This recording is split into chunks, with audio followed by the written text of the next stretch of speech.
buenas tardes, bienvenidos todos a esta mesa redonda de la Revolución de Abril en España que organizamos con la Embajada de Portugal en España y la editorial La Umbría y La Solana. En primer lugar tiene la palabra el director general de Casa de América, Enrique Ojeda. Muy buenas tardes, bienvenidos a la Casa de América, al Salón Cervantes de la Casa de América, para este conversatorio sobre la Revolución de Abril en España. Un saludo muy cordial a la consejera cultural de la Embajada de Portugal en España, a todo el equipo de la Embajada de Portugal en España, en realidad, que hace posible hoy este encuentro, a la editorial La Umbría y La Solana, y por supuesto a los participantes en el mismo. A José Fortes Bouzán, militar e historiador, fundador de la Unión Militar Democrática, al periodista Carlos Albino y al periodista y escritor, colaborador de Casa de América en ocasiones anteriores, Alfonso Armada. A Lidia George, la escritora portuguesa que nos honra hoy también con su presencia, mañana estará también aquí en la Casa de América. A todos ustedes, queridas amigas, queridos amigos, bienvenidos a la Casa de América para esta conversación sobre la Revolución de Abril en España, que es la segunda de las muchas actividades que estamos organizando conjuntamente con la Embajada de Portugal en España con motivo de la Feria del Libro de Madrid y también en el marco de la celebración del Día Nacional de Portugal, este próximo 10 de junio, fecha del fallecimiento del gran escritor portugués Luís de Camões. Segunda de las actividades, porque hace apenas 4 o 5 días, el pasado sábado, tuvimos aquí en la Casa de América, en el anfiteatro Gabriela Mistral de la Casa de América, la primera de las mismas, un concierto y mesa redonda titulado Cantexto, Cante Alentejano y 6 autores portugueses contemporáneos. Continuamos hoy con esta sesión dedicada a la Revolución de los Claveles y a su impacto en España. Algo que creemos desde Casa de América especialmente importante y oportuno, puesto que supone volver la vista atrás a donde termina y al mismo tiempo comienzan la historia de Portugal y también la historia de España. A ese final de 2 largas dictaduras, en ambos casos demasiado largas, de casi medio siglo, y el inicio de la democracia en Portugal y poco después también en España. Para Casa de América, esa institución que este 2023 cumple 31 años, son 3 décadas y un poquito más, de conversar, dialogar con el continente americano, de intentar mostrar en los salones de Casa de América lo que ocurre en la política, la economía, la sociedad, la historia, en el patrimonio, ciencia, tecnología, en el continente americano, pero también, al mismo tiempo, conversar en el vínculo iberoamericano que nos une siempre a Portugal. Es un placer, como digo, para Casa de América celebrar esta mesa redonda para conocer. Creo que todos sabemos algo, algún aspecto concreto de lo que fue la Revolución de los Claveles, pero para conocer un poquito más en detalle qué ocurrió exactamente o cómo lo vivieron nuestros participantes hoy día y lo que supuso también para España. Portugal y España, por supuesto, esos 2 países no solo vinculados por la frontera común que nos une, sino también por esas conexiones históricas, sociales, ciudadanas y culturales. Entrelazados por nuestras semejanzas, también entrelazados por nuestras diferencias, ambas naciones, creemos, se encuentran hermanadas por un pasado y sobre todo por un presente y un futuro común, por un sentimiento compartido y por generaciones enteras que han vivido de uno y otro lado de la frontera. España y Portugal, además, han vivido a lo largo de toda nuestra historia momentos históricos muy parecidos o similares, muy cercanos en circunstancias y procesos sociales y políticos, tanto en la historia de cada uno de estos países, naciones, sociedades, como en la historia conjunta de la península ibérica. Sin duda, y seguro que saldrá la conversación de hoy, la Revolución de Abril fue un modelo a seguir por la Unión Militar Democrática, la UMD, esa organización militar clandestina que tenía también como objetivo, y seguro que saldrá luego en la conversación, apoyar, profundizar el movimiento, conseguir la democratización desde las Fuerzas Armadas, oponiéndose a esa dictadura que había entonces en España, la dictadura de Franco, siguiendo el ejemplo, por supuesto, del movimiento de las Fuerzas Armadas de Portugal. Hablaremos de estos acontecimientos tan importantes con algunas de las figuras clave de estos procesos. Carlos Albino, que dio esa señal de inicio con la mítica Grándola Vila Morena a las 0 horas 20 minutos y 19 segundos del 25 de abril en el programa Límite de la radio, del programa de radio Renacenza Radio. con el militar e historiador español José Fortes, uno de los fundadores de la Unión Militar Democrática, encarcelado y expulsado del ejército por los mandos de la época. Creemos, como Casa de América, que esta conversación nos va a ayudar a comprender un poquito más a fondo las repercusiones que estos acontecimientos clave tuvieron en España, en Portugal y en España, y al mismo tiempo esperemos que nos van a ayudar a entender las claves de esta historia de cada uno de los países y la historia compartida entre España y Portugal. Además de esta sesión, les invitamos a acompañarnos en el resto de actividades que Casa de América y Embajada de Portugal han preparado en los próximos días. Mañana tenemos un muy interesante conversatorio sobre literatura y guerra colonial con Lidia George y Dulce María Cardoso. El lunes 5 van a dialogar el editor Ceferino Coello y la escritora Mercedes Mosmani sobre 50 años en pro de la literatura en lengua portuguesa. El martes 6, un conversatorio que lleva por título España y Portugal, ¿qué futuro después de tantos pasados?, en el que estarán el escritor Gabriel Magalláes y los periodistas Enrique Juliana, Margarida Pinto, Ana Romeu y Belén Rodrigo. Y por último, el miércoles 7 tendremos el diálogo Leer y ver Lisboa, un libro viaje con 20 ilustradores y 20 autores con Alfonso Cruz y de nuevo con Alfonso Armada. Sin más, de nuevo nuestro agradecimiento a la Embajada de Portugal y a todo su equipo por esta colaboración tan productiva, a la editorial La Umbría y La Solana, a todos ustedes, bienvenidas, bienvenidos a la Casa de América, hoy también la Casa de Portugal. Muchas gracias.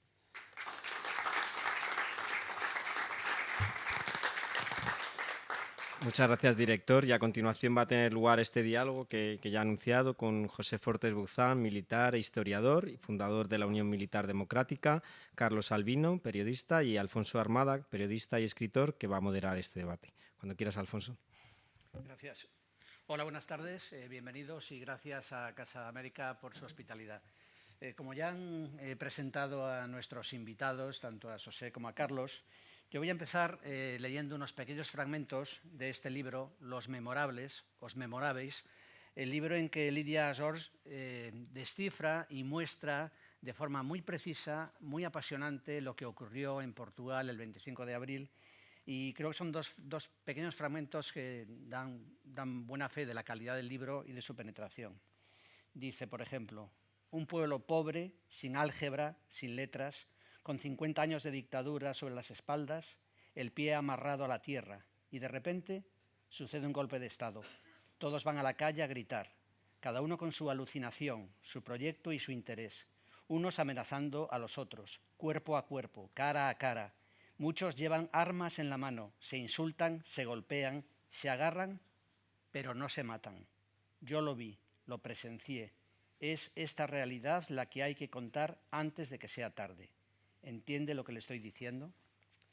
Y más adelante, y además le he preguntado antes a Lidia si todo lo que se dice en el libro es cierto, y ella me dice que tiene la historia viva en su casa, que es su marido, su compañero de vida, que tuvo un papel muy importante en aquel 25 de abril y es una fuente fundamental para este libro lleno de historia. Aquí habla de una serie de milagros que ocurrieron en Portugal y voy a leer un pequeño fragmento del libro. Tardaba, pero parecía que ya la había encontrado. Se veía también que tenía alguna dificultad para pronunciarla. Andaba de atrás para adelante con ella y de adelante para atrás, hasta que por fin la pronunció. Milagro, dijo. Lo considero un milagro, señora mía, repitió el oficial, enfrentando con coraje el plano que se cerraba sobre su rostro. Milagro, sí. Siendo yo un agnóstico, preferiría usar otro término más sereno, pero no lo encuentro. Y milagro, ¿por qué? Por la coincidencia en el tiempo de tantos hechos inesperados. Miren, graben mi opinión antes de que sea tarde. Primero, porque se ha aprobado definitivamente que en el teatro de las operaciones un alférez debería disparar con su bazuca contra el capitán que tenía enfrente, allí mismo, delante de la torreta de su carro de combate, y contra todos aquellos que estaban en línea. Pero contra todo pronóstico, el alférez desobedeció y no dio la orden de abrir fuego. Segundo, una corbeta fondeada en el Tajo debería disparar unos cañonazos sobre la plaza, y contrariamente a lo que debería haber sucedido, todas las bocas de fuego permanecieron inertes. Lo que pasó aún hoy se interpreta, pero no se conoce. Sea como sea, un milagro. Tercero, fíjense, Toda una brigada instalada en Cristo Rey estaba a punto de hundir esa corbeta que se encontraba en su punto de mira, y a pesar de la indefinición del mando del navío, las armas que la vigilaban permanecieron calladas. Cuarto, y así, milagro tras milagro. Pues bueno, vamos a empezar con este milagro. ¿Por qué el 25 de abril no hubo muertos en Lisboa? ¿Y en qué se diferencia precisamente, si se puede establecer la diferencia, entre el ejército portugués y el ejército español? Sé que esto es una pregunta muy complicada, muy amplia, pero creo que la revolución define y ha definido la historia de Portugal, y el no haber tenido en España una revolución como la de abril, hemos tenido una transición con sus luces y sombras, pero también creo que dice mucho de nuestra propia historia. Carlos, ¿quiere empezar usted? Muito boa tarde a todos. Desculpem-me falar em português, mas nós, castelhanos, andaluzes, possivelmente também catalães, mas sobretudo galegos e portugueses, se falarmos pausadamente, devagar, entendemos-nos. Não dispensamos dicionários. 25 de Abril, a primeira evocação é a seguinte: não era para ser 25 de Abril, era para ser 29 de Abril. O 25 de Abril foi uma antecipação. Quem estava ligado ao movimento revolucionário em Portugal e quem coordenava foi informado atempadamente de que se preparava uma intensa ação policial para prender cerca de 1000 pessoas, a maior parte dos quais militares ligados ao movimento e também civis. O meu nome lá estava sob a secretária do Diretor-Geral de Segurança, da PIDE, como nós chamamos em Portugal, chamávamos, felizmente. E, portanto, isso obrigou, o conhecimento dessa situação obrigou a recuar no tempo 4 ou 5 dias, porque o movimento em Portugal teve êxito devido à surpresa com que o movimento se organizou e surgiu e começou a atuar. A surpresa foi a base do êxito da Revolução Portuguesa. Portanto, o 25 de Abril, quando se fez, não tinha nome. Nem cravos, nem 25 de Abril.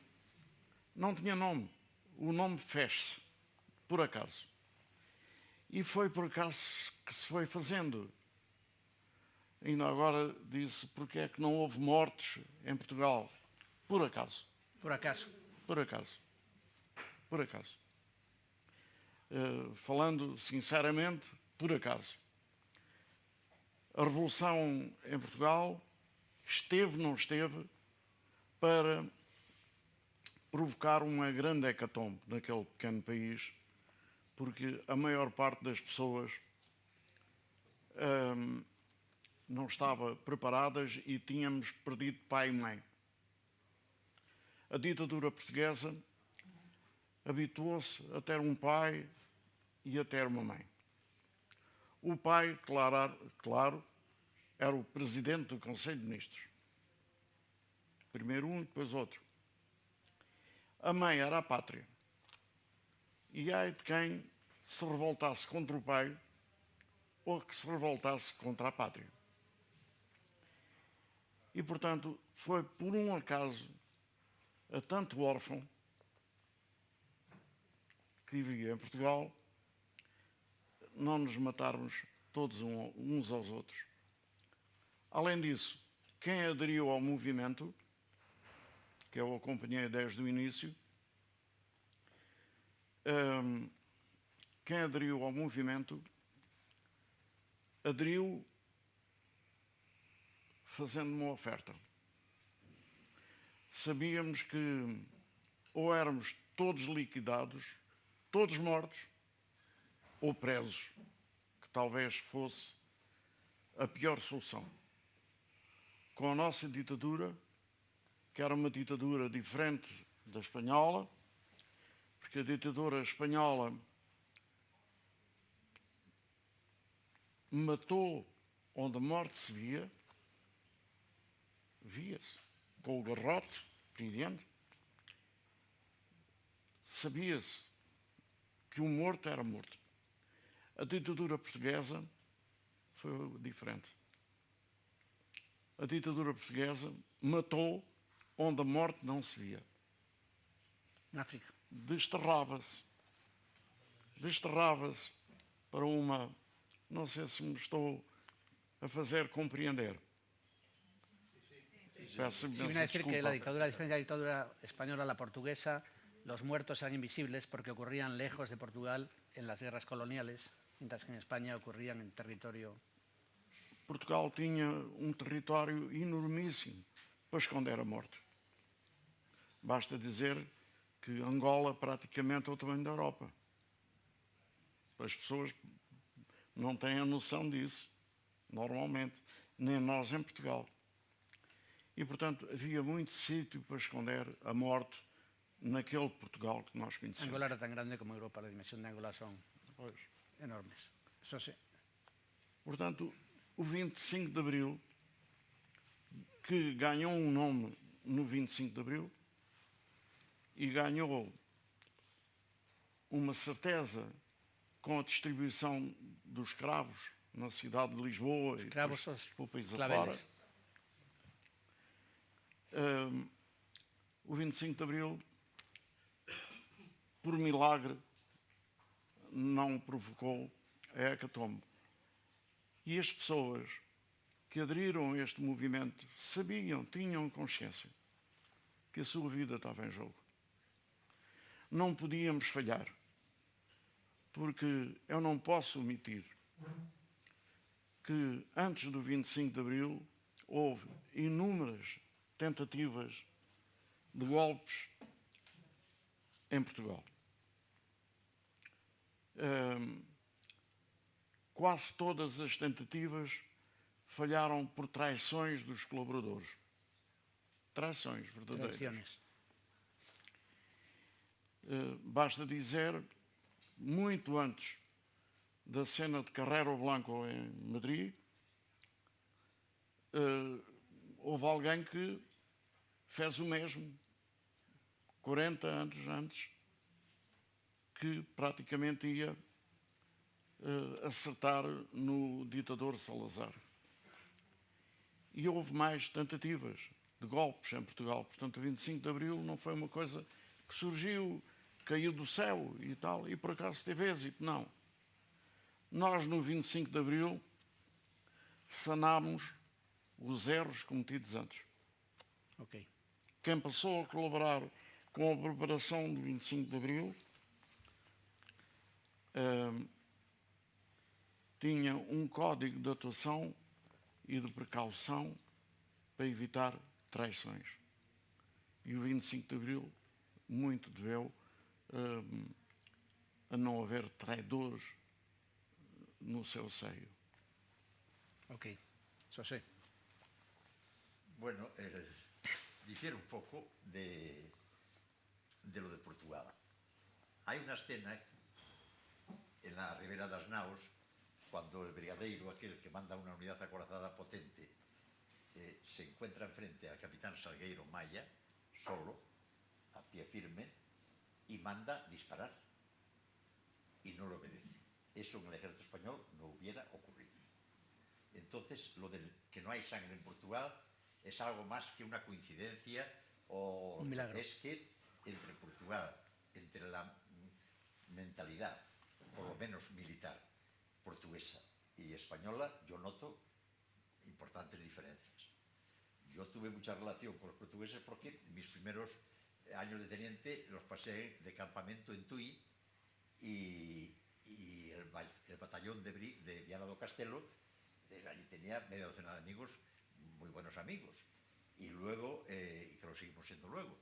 Y Y cuando el batallón fue para Angola en el año 62, años después, yo salí en el 57 de teniente, me invitaron a aquella cena de despedida y el comandante del batallón, que era un buen escritor y un poeta lírico importante, leyó unos poemas suyos de un lirismo sorprendente. Y yo pensé, en España, si el jefe de la unidad que se manda a la guerra lee estos poemas líricos, lo cesan en ese momento. Esta era la diferencia que yo apreciaba. Lo de Salgueiro Maya es que lo estoy platicando, es que aquí dice el comandante general fuego y se dispara. En ese sentido los portugueses siempre fueron mucho, yo siempre los he notado, mucho menos agresivos, más, hablando incluso, más educados que nosotros, más, nosotros la meseta produce cierta rigidez estética, mental, etc. No, el Machado lo dice en aquel poema: no fue por estos campos el bíblico jardín, son tierras para el águila, un trozo de planeta por donde cruza errante la sombra de Caín. Es decir, algo de eso puede que haya.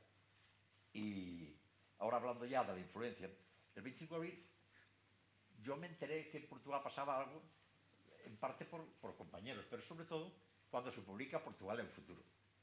Tanto fue así que a mí me sorprendió mucho el libro, y aunque no estaba de acuerdo con aquella idea de Spínola de la especie de Commonwealth portuguesa, la idea de que la solución, no había solución militar a la guerra colonial, había que buscar una solución política, a mí me pareció una tesis importante. Entonces llamé a mi amigo Carlos Aguilar, que me había pedido una colaboración recientemente para el libro aquel sobre los orígenes del poder militar en España, de Christiansen, y yo hice una introducción.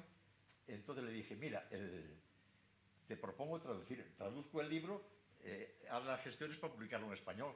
Cuando las hizo, Planeta ya publicará el libro, y mi compañero y amigo, ¿cómo se llama? Nuestro amigo gallego, el que estaba en Barcelona de catedrático. Basilio Losada. Basilio Losada. Uno ya tiene lapsus así, lo hizo la traducción, y ahí está Portugal en el futuro, y luego me enteré de las asambleas aquellas, me enteré de los decretos, porque todo el movimiento del 25 de abril empieza con 2 decretos que habilitan a los milicianos a ser militares profesionales con menos años de servicio y menos de carrera que los profesionales. Entonces los militares profesionales se sintieron marginados. Entonces aquel movimiento de militares fue puramente profesional. El poder, viendo que aquello no iba bien, podía crear problemas, elimina a los comandantes, no podían llegar a comandantes los milicianos, pero sí a capitanes, y entonces los perjudicados eran los capitanes. De ahí que el movimiento es movimiento de los capitanes, aunque luego se suman los comandantes. Y tienen aquellas asambleas, y todo el mundo sabía de aquel rum rum, y luego ya hubo lo de Caldas de Raíña, que era más que un rum rum, aquello ya era un prefacio. Y luego el 25 de abril, el grado. En España, ¿cómo recibimos eso? Yo creo que la sociedad española mejora de vida en los años 60. Consigue casi sus 600, su piso, todo eso, y hace frente a los años 70 ya con cierto nivel de confort. Y, en fin, dispuesto a todo. Y cuando recibe la noticia de Portugal, no jalea lo portugués solamente la izquierda tradicional, el Partido Comunista y todo eso, sino importantes sectores culturales de las clases medias están un poco contra la dictadura y por la revolución y por el cambio, etc. En este sentido, cuando los militares decidimos que había que hacer algo para contribuir a la caída de la dictadura, aquí veo por lo menos 3 o 4 compañeros de aquella, porque cuando dicen ahí que yo me presentan a mí como fundador de la Unión Militar Democrática, hay que decir que fuimos muchos, fuimos un buen paquete, y aquí estamos. Por lo tanto, yo pido disculpas porque hayan dicho fundador, parece que soy el único, en absoluto. Y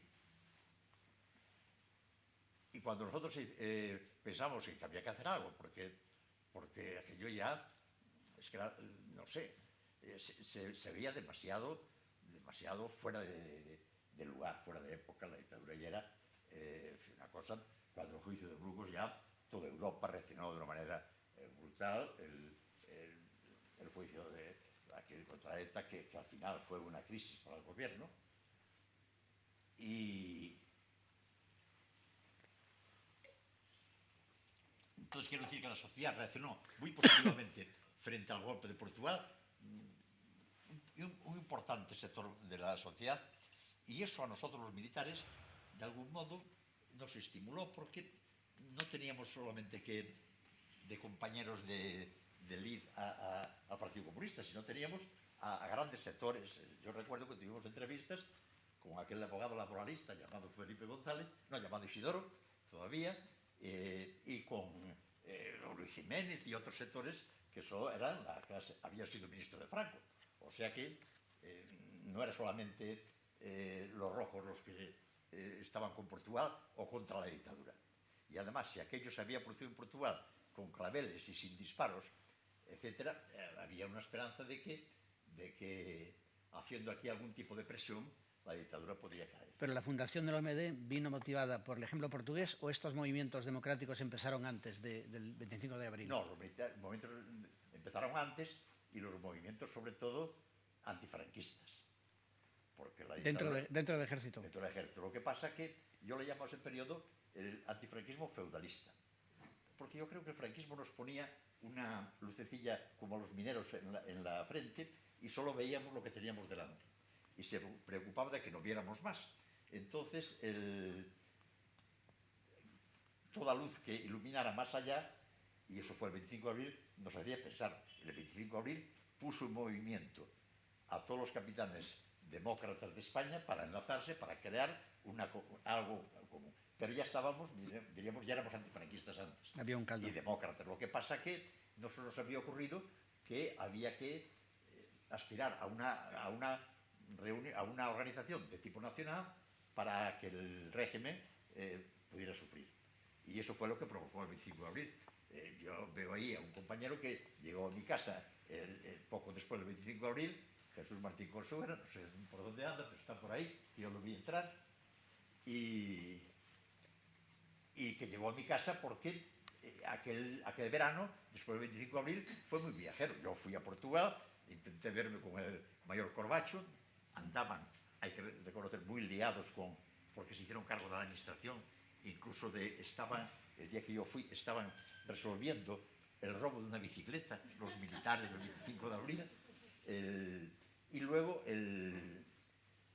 ya enseguida prohibieron viajar a Portugal, y yo empecé a trabar contacto con ellos a través del capitán de Porto, David dos Santos Martelo, que después se dedicó a hacer historia, que tiene varios libros de historia, algunos muy valiosos, un buen amigo, y nos veíamos en Tui, nos veíamos en Coia, en Vigo. Y pasados unos meses, los portugueses estaban preocupados por el Pacto Ibérico y por la posibilidad de que, en función del mismo... Explica un poco lo que era el Pacto Ibérico, que mucha gente no sabe lo que es el Pacto Ibérico. El Pacto Ibérico era el pacto entre las dos dictaduras de ayuda mutua. Entonces tenían miedo que si un sector, diríamos, reaccionario de Portugal invocaba el Pacto Ibérico y contactaba con España, pudiera España responder desde la dictadura al apoyo de ese golpe que se hiciera. Y eso fue el motivo por lo que los portugueses sí estaban interesados, y estuvieron muy interesados en la conexión. Yo recuerdo que hablé con mi amigo, el Martínez Guerreiro, después almirante, de aquel ya comandante o teniente coronel. Martínez Guerreiro nos puso en contacto con Almada Contreiras. Almada Contreiras me mandó medio billete de 20 escudos que yo le di a mi amigo Jesús Martín Consuegra, que yo creo que lo había visto cuando llegamos y ahora no lo veo. A ver si me despisté. Y se vieron en la Plaza de España con la revista Cambio 16 en la mano y los medios billetes en la otra. Y allí se establecieron las relaciones que incluso después utilizamos, porque cuando hubo un momento que el comité ejecutivo del que yo formaba parte teníamos problemas, teníamos mucha actividad, mucho viaje a Madrid y a Barcelona y mucho gasto, empezamos a pensar en que la cuota que pagábamos, que era pequeña, no llegaba, pedir un auxilio, y hubo quien propuso a los partidos pedir la ayuda. Yo me oponía, otros proponían ayuda bancaria, yo me oponía aún más, y entonces yo propuse, hablando con los portugueses, la ayuda portuguesa, y me sorprendió mucho que mis compañeros consideraran aquello casi como traición a la patria, como si fuera el caso Dreyfus. Quiero decir que recibir dinero de una potencia extranjera, aunque fuera nuestro admirado Portugal, podía parecer traición a la patria. O sea que de todo hay en la vida del Señor. Carlos, quería volver un poco sobre lo que decía antes José, de la diferencia entre el ejército portugués y el español. Una de las causas que se han esgrimido para explicar el movimiento de las Fuerzas Armadas era la situación precisamente de la guerra colonial y el rechazo cada vez mayor por parte de soldados que eran enviados a combatir en Mozambique, en Guinea-Bissau y en Angola sobre todo, y esto como uno de los gérmenes. Sin embargo, cuando decía José Fortes que en España un capitán daba una orden a un soldado a disparar, y eso en Portugal evidentemente no ocurrió en Lisboa, pero sin embargo la actitud del ejército portugués en África dio muestras también de mucha agresividad, de muchísima crueldad, como que todas las potencias cuando colonizan o combaten guerras coloniales actúan de forma especialmente virulenta. Entonces quería saber en qué medida compartes la idea de José de que la tradición militar portuguesa y la española son muy distintas a la hora de enfrentarse a la población civil. Muito distintas. Muito distintas. Eu fui militar, miliciano. E só espero, ao dizer isto, não arranjo um problema com José. Porque quando José, enfim, desencadeou o seu movimento e foi eliminado do exército espanhol, eu era já jornalista e fui eu que redigia essas notícias no República, que era o jornal da oposição em Portugal. E pensei, era este homem que eu queria entrevistar na minha vida. José, só hoje é que me encontro contigo. Os militares em Portugal sofreram uma grande influência dos milicianos. O que era um miliciano em Portugal? Era um rapaz como eu, que tive que interromper o curso universitário para cumprir tropa. Ou então, como eu, marcado pela PIDE, que nem sequer podia interromper o curso universitário, era incorporado logo no Exército e passava por uma instrução entre comas. Sim, entre comillas. Comas, uma instrução rápida, fortíssima, onde chegaram a morrer pessoas. Era tan dura que morían algunos en la instrucción.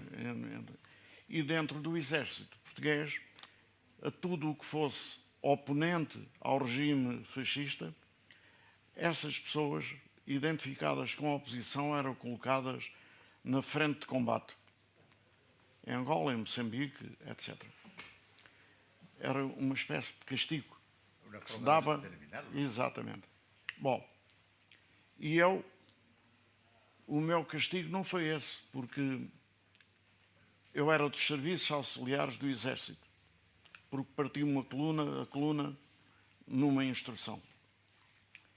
E o castigo foi tão grande que não me atribuíram especialidade. Meses à espera, é hoje, amanhã, daqui a um mês, daqui a 2 meses, 2 anos à espera de me atribuírem uma especialidade, porque eu recusava-me a desertar. Não queria desertar. Queria ficar em Portugal e fazer alguma coisa, porque já tinha sido irradiado do ensino, onde era professor nessa altura. Bom, à parte deste pormenor, e espero que o José já esteja mais conciliado com os milicianos, foi-me atribuído, para minha surpresa, uma especialidade no Centro de Estudos Psicotécnicos do Exército, porque o Exército Português precisava de alguém com conhecimento nessa matéria e chamaram-me para lá. E eu fiquei surpreendido, como é que é isto? Eu um dia estava no bar do Centro de Estudos Psicotécnicos do Exército, o homem que estava no bar saiu, fiquei sozinho, e nisto um homem fortíssimo, alto, mais alto que nós, e mais forte que nós, de certeza, pelo menos de corpo, dá-me uma grande pancada nas costas. Eu tremi, que é isto, olho assim de lado e vejo uma coluna aqui de dourados em cima do ombro. Era um oficial superior, e esse homem diz-me: Carlos, vamos fazer a revolução. Era um oficial superior do Exército que me diz isto, do quadro nessa altura, porque antes tinha sido outra coisa. Convidou-me para passar o gabinete dele e fui. Falámos. Era o Carlos Fabião, que deve ter ouvido falar dele.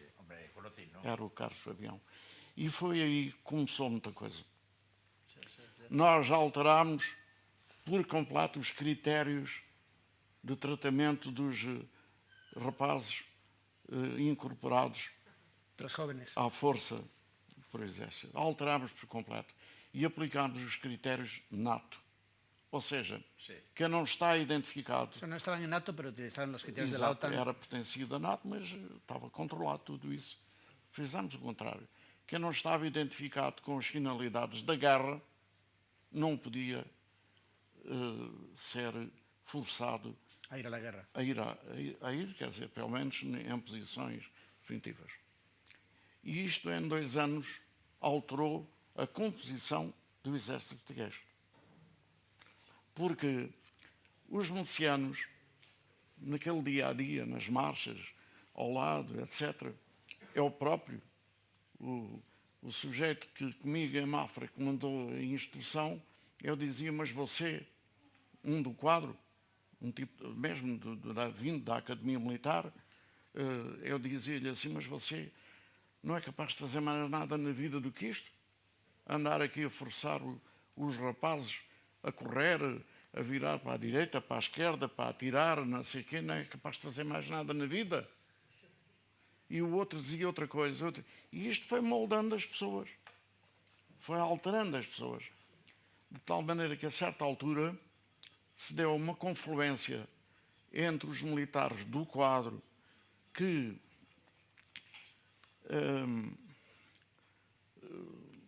se poderia dizer tinham reivindicações corporativas, mais dinheiro, etc., etc., e os milicianos que já aceitavam estar no país, não desertar, para provocar uma alteração profunda no Exército.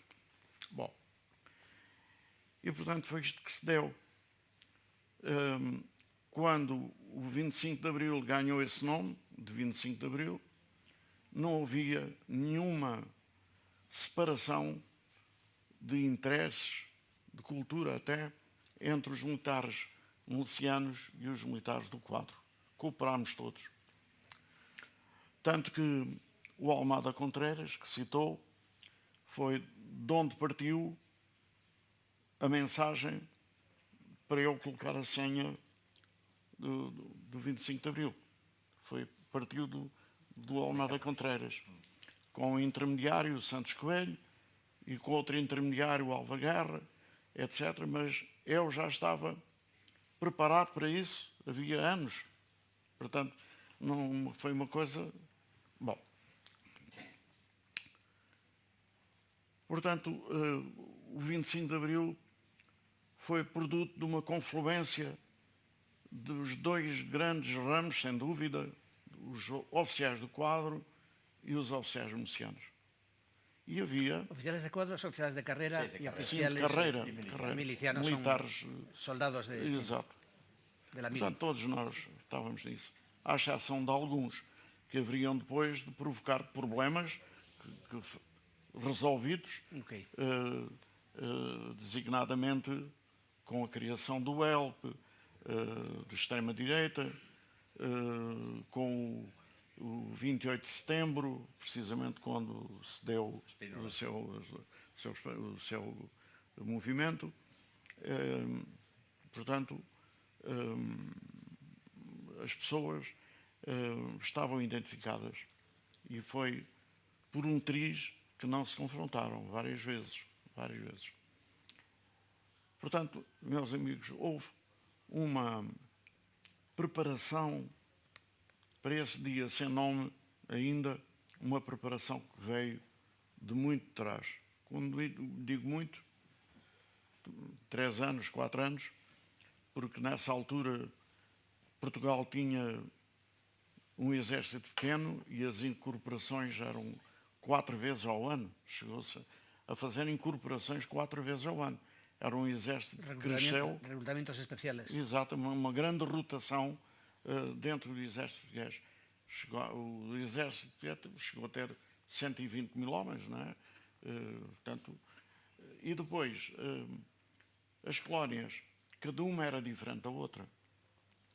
Moçambique, baseado na pequena propriedade, etc. Angola, na grande propriedade, nas minas, etc.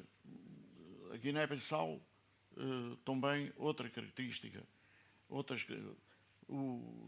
E depois 2 colónias que praticamente não interessava a ninguém, desculpe só terminar, Cabo Verde e São Tomé e Príncipe. Os franceses estavam interessados em São Tomé e Príncipe e os americanos em Cabo Verde por causa da base aérea. Naqueles anos em que se pensou criar uma espécie de NATO do Atlântico Sul, implicando os países simpáticos, a Argentina com ditadura, o Brasil com ditadura, etc. Portanto, diferente a composição do exército e os desideratos também que cada exército prosseguia ou desejava. José, creo que tienes terminado un libro sobre el 25 de abril. Entrevistaste a prácticamente todos los militares destacados que participaron y creo que el libro saldrá el año que viene. Quería que hicieras unas pequeñas pinceladas de estos militares y algo que comentamos antes. La UMD, la Unión Militar Democrática, en España, cuando salió adelante y fue duramente reprimida, sin embargo dejó en evidencia a militares que después, cuando llegó la democracia, presumían de demócratas y, sin embargo, en los años duros no alzaron la voz, como hicisteis vosotros, y asumís las consecuencias de haber criticado a la dictadura cuando era especialmente dura. Háblame un poco de estos 2 aspectos. Tu visión de estos militares portugueses y un poco... Bueno, de los portugueses yo coincido en parte contigo. No del todo, porque yo creo que los decretos aquellos decretos pusieron muy nerviosos a los oficiales de carrera. Estoy pensando más con Lorenzo, concretamente. Una cuestión de clase, casi. Sí, porque era un poco, en 6 meses, en un curso de 6 meses, me pasa delante un miliciano a mí que llevo 3 años en la academia. Entonces aquello era necesario desde el punto de vista de que hacía falta oficiales para nada, pero desde el punto de vista de que él era injusto. Sin embargo, enseguida salió aquello porque yo recuerdo que uno de los libros primeros que salieron y más así, más 25 de abril, era el de Atay de Benazol, que era miliciano. Exacto. No eran otros. En segundo lugar, decir también, cuando tú hablas de los milicianos, hablas de gente que tiene una carrera universitaria. Y aquí en España también, en cierto modo, un porcentaje muy alto de la UMD, no, de los militares que teníamos carrera universitaria, la mayoría estuvimos en la UMD. Porque la universidad, en el Consejo de Guerra lo decían, que en el fondo nos había corrompido la universidad. Y tenían razón. La universidad nos había puesto en manifiesto lo que era la democracia, lo que era la dictadura, los principios de teoría política y todo aquello. Y entonces aquello pues fue una iluminación. De hecho, cuando tú hablabas de ese curso, un compañero mío, que ahora no veo, pero que debía estar aquí hoy, y que se niega que me pareció ver allí, Jesús Martín Consuegra, el fundador de la UMD, dirigió un curso en el Estado Mayor, en España, el verano, el otoño del 74. Un curso de sociología y psicología. Y eso fue una especie de sementera de la UMD, porque se le hablaba en términos de... Y a Jesús ya le fue hablando, había que decir que el director era Pinilla, era el fundador de Forja, y por lo tanto padrino de Jesús, en cierto modo, y Jesús era el secretario, y allí se hicieron un buen paquete de afiliados a la UMD con una característica, que no eran de Barcelona, ni de Madrid, ni de Pontevedra, como dice Julio, los tres núcleos iniciales, sino que eran de toda España, porque allí había gente de Zamora, de tal... Un semillero. Un semillero. Y entonces, por otra parte, Jesús, digo, Luis estuvo, era técnico en informática y era el que dirigía un poco el servicio de informática, el servicio en el ejército, porque había hecho los cursos correspondientes y los demás no lo habían. Quiero decir, la propia competencia le creó problemas al ejército porque no tenían otros a quien echar mano. Y así fue. Entonces, la OMD había un porcentaje de gente de Estado Mayor y de universitarios grande. No quieres tú decir que no, los demás también hay. Nuestros compañeros, con respecto a nosotros, hombre, yo estoy alojado en un hotel, estoy describiendo aquí, porque en la residencia militar no me dan residencia, de ninguna manera. Ni siquiera cuando vengo a un acto como el homenaje a Carmen Chacón, a la ministra, que me invitó el presidente Zapatero, ni en ese momento me dieron esa habitación. Lo digo aquí porque se lo he dicho a la ministra. Quiero decir que, para que lo sepa, quiero decir que 50 años después, en la residencia militar que hay en Madrid, que dirige un coronel, creo que es cuñado de Rajoy, yo no tengo habitación, nunca, ni cuando no vengo de turista, ya no la pido cuando vengo de turista, pero cuando vengo a un acto con cierta oficialidad o que tiene que ver un poco con las Fuerzas Armadas o lo que sea, me parece que tenía derecho a esa residencia. Y sobre todo cuando no me dicen que no hay plaza, hasta que mando todos los detalles, y cuando mando mis detalles es cuando me dicen que no. Bueno. Y me dicen que no 10 días después, cuando ya me costó después encontrar hotel. Es decir, que eso lo llevan mal. Nuestros compañeros nos tienen... Yo entiendo que los militares de la guerra nos vieran como... Vinculados a la guerra civil, que es decir. Claro, los militares que hicieron la guerra, de algún modo le dijeran que era la guerra contra el comunismo. Y nosotros, que habíamos tenido conversaciones con todos los partidos, incluso con el Partido Comunista, éramos pues gente peligrosa. Pero mis compañeros de promoción, de aquellas promociones, a mí me sorprenden. Yo cuando llegué a Pontevedra de la cárcel, el primer día que llegué a mi casa, vivía en una casa no militar, sino casa civil, pero que habíamos hecho en cooperativa varios militares. El coronel, que el 20 de julio se había sublevado en Pontevedra, el coronel Casal, me mandó un recado por la portera para decirme que me invitaba a tomar café. Y fui a tomar café y me dijo: Pepe, no te preocupes por lo que ha pasado. A mí me echaron 2 veces del ejército en la dictadura del Primo de Rivera y sé lo que es esto. O sea, tú tranquilo. Algunos no te van a hablar, pero no te des por enterado. Aquí tienes siempre un amigo, etc. Muy bien, se portó como un caballero, yo se lo agradecí siempre. Su hijo, que había estudiado conmigo, tardó 30 y pico años en saludarme. Cruzaba de acera, un día estuvo a punto de caerse por la prisa en cruzar de acera. Es decir, que los coroneles de la guerra, Calvar, el que me preparó para la oposición, que era un gran artillero y un gran matemático, que había estado en Alcázar, Casal, etcétera, todos estos tuvieron conmigo una relación post-cárcel que yo quiero agradecer aquí. Sus hijos, ninguno. Y es que yo creo que nosotros destruimos la posible coartada de que los militares pudieran decir a algunos: hombre, yo era demócrata, pero en la clandestinidad hicimos lo que podíamos, etcétera, etcétera. Pero claro, al haber un grupo que dio un paso al frente, los que no lo dieron, y algunos no lo dieron, siendo invitado, alguno que pasaba por muy progre. Yo en este libro, pues pasaron 50 años y ya pongo los nombres que tengo que poner. Quedaron en evidencia. Quedan en evidencia. Y yo creo que eso es lo que más les... Hombre, hay después otros que... El capitán general del gobernador militar de Pontevedra, poco después de salir de la cárcel, unos años después, era un compañero mío, tan compañero, que estamos pegados en el escalafón, uno detrás de otro. Y cuando estuve de gobernador militar, se presentó mi libro, La historia de Pontevedra, lo presentó al alcalde, una fiesta allí, bueno, y lo invitaron a él y le regalaron un libro, etc. Entonces, me llamó, si se lo podía firmar, en una escena muy fría, ni un café, o sea que, bueno, y a mí me sorprendió. Pero luego hubo otro que llegó a capitán general, que era de mi formación, de mi aula de clase, con el que me tiré al suelo miles de veces, y cada vez que venía le decía al coronel gobernador militar: oye, mira, dile a Fortes que esta vez que no pude por el protocolo, pero la próxima vez que venga, que o tomamos café o comemos juntos.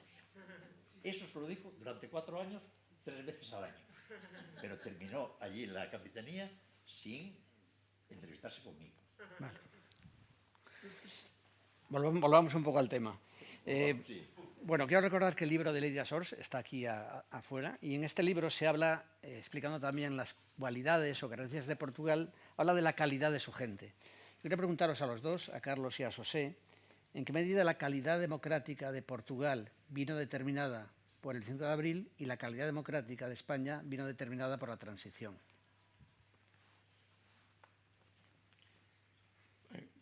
Em Portugal,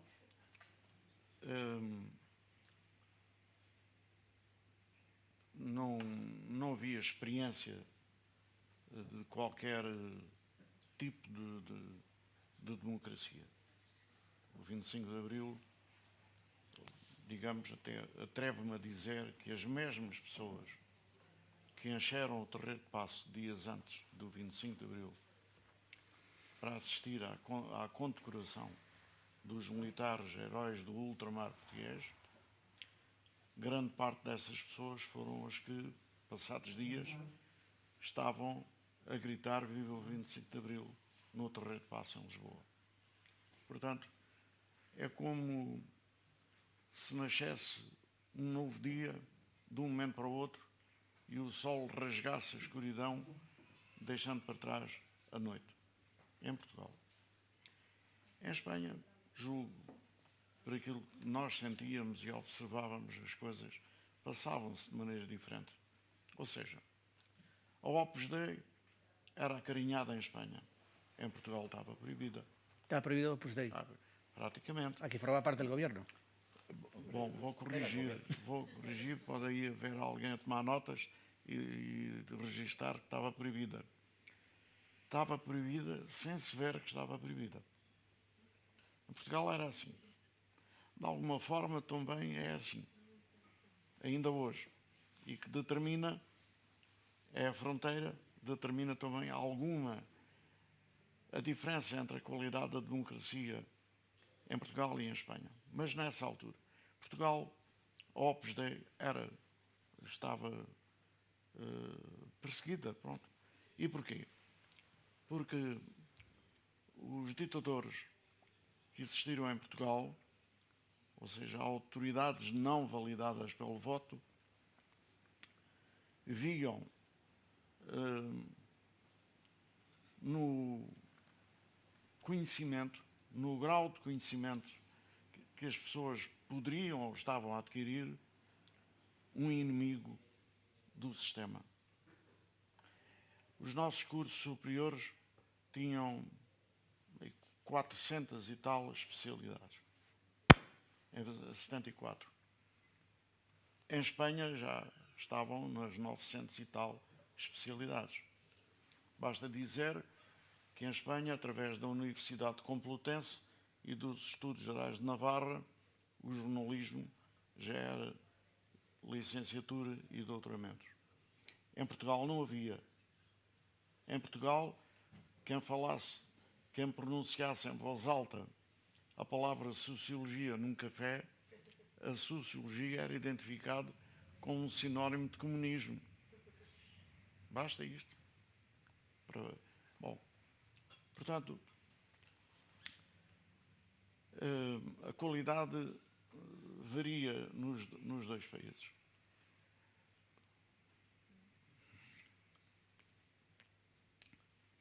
Isto no antigamente.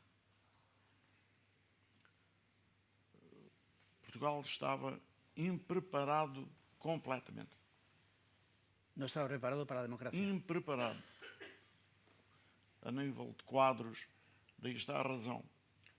A democracia em Portugal passou a eleger pessoas que não tinham qualificações adequadas para os cargos que a democracia lhes deu.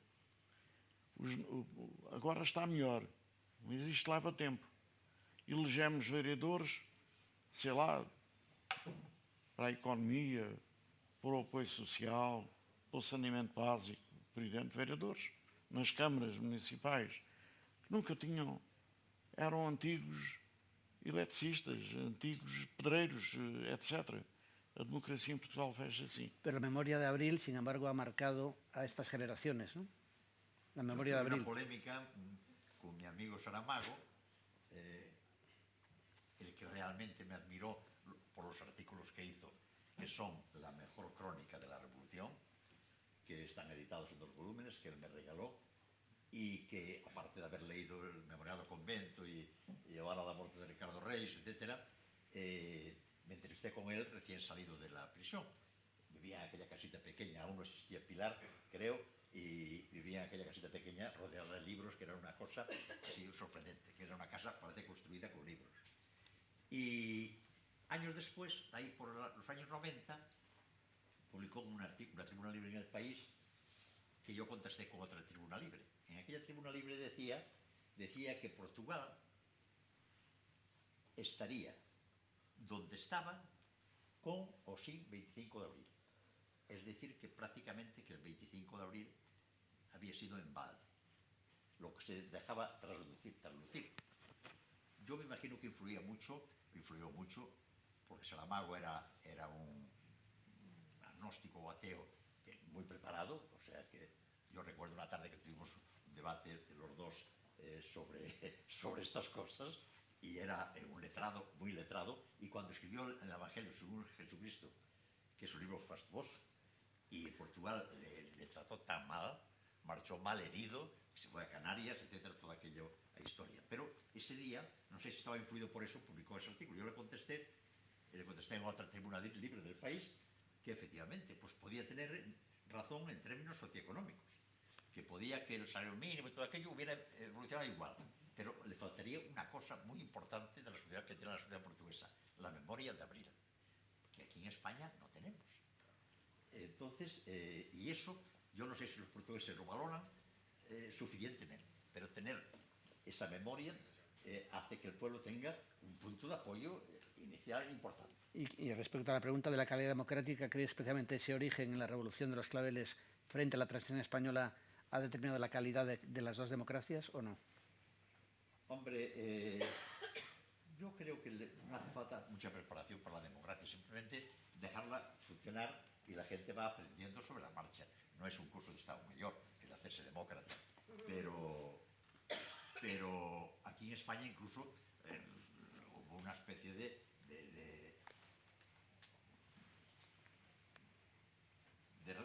falta de consideración hacia la democracia, que yo recuerdo aquellos meses antes de que me detuvieran después del 25 de abril, aquí hablaban los militares, los generales, mi coronel, etcétera, hablaban, pero vamos a ver, ¿estos qué quieren? ¿Que aquí elijamos aquí al jefe de la unidad? El jefe soy yo, segundo.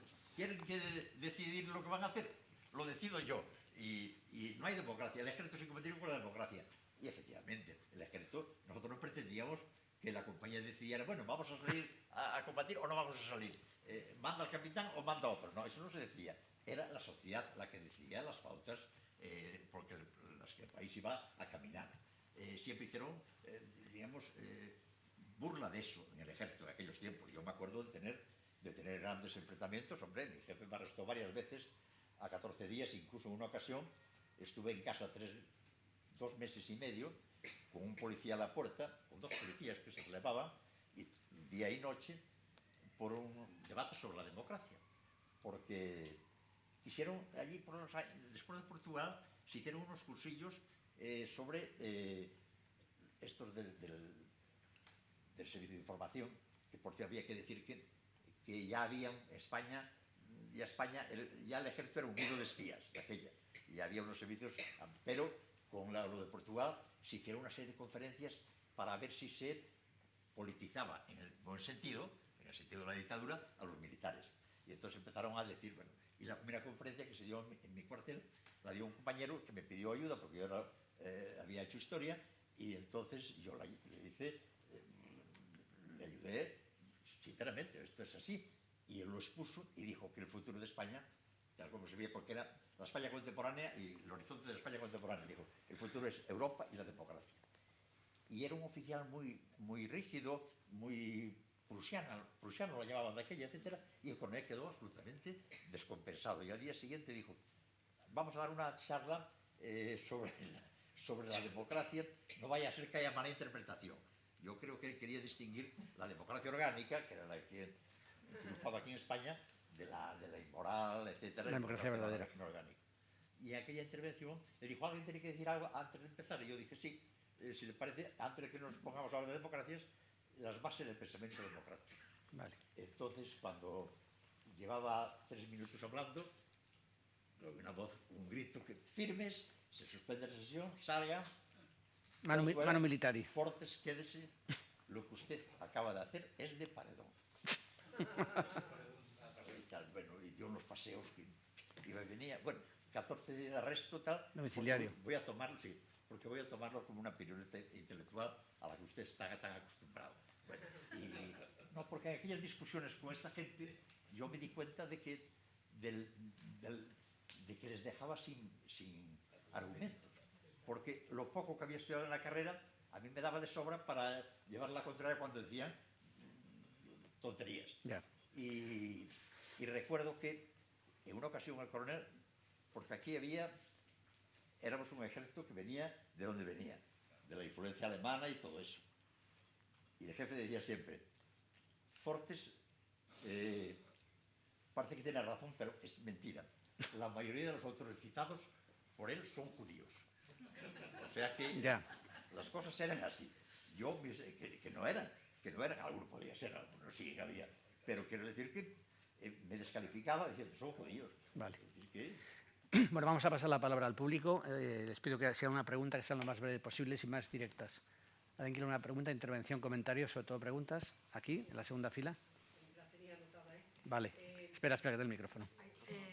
Hola, buenas tardes y muchas gracias por esta interesante intervención. Hablaron antes, habló Alfonso del miedo al posible contagio de la revolución de los claveles en España, y mi pregunta es muy específica. ¿Creen que este miedo al contagio, quería que lo contestaran los dos, por favor, este miedo al contagio y que se convirtiera en una península ibérica revolucionaria o comunista o roja, hizo en algún momento que la OTAN o la CIA interviniera para evitarlo? ¿Creen que hubo intervención de la OTAN o de la CIA? Gracias. Não. Creio que não. Creio que não. Pelo menos a NATO em Portugal, devido à sua tradição de atuação em Portugal, era profundamente odiada em Portugal. E sabíamos que não haveria qualquer hipótese de ligação da Espanha antiga com Portugal antigo, porque já havia antecedentes. As ditaduras normalmente são como cobras a dormir no escuro, numa cova. Las dictaduras son como cobras durmiendo en la oscuridad en una cueva. Também se odeiam entre elas. Y se odian entre ellas. Também se odeiam. A pesar del Pacto Ibérico. E hoje há vários exemplos no mundo onde se verifica que as ditaduras se odeiam. sobretudo quando vivem no escuro. E havia um entendimento entre a NATO e o regime português. Já com o regime espanhol não era bem assim. No teníamos relación. Nosotros no teníamos nada que ver. Nada. Exatamente. Não era bem assim. E porquê é que o regime português tinha a proteção da NATO? É muito simples. Portugal fabricou armas durante anos fora das normas internacionais. Nós tínhamos uma arma usada na guerra colonial, a G3. Sin calibre NATO. Exato. Não podíamos fabricar.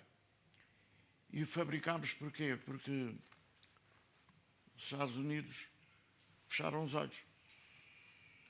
Tal como a França. Eu vou dizer-vos uma coisa.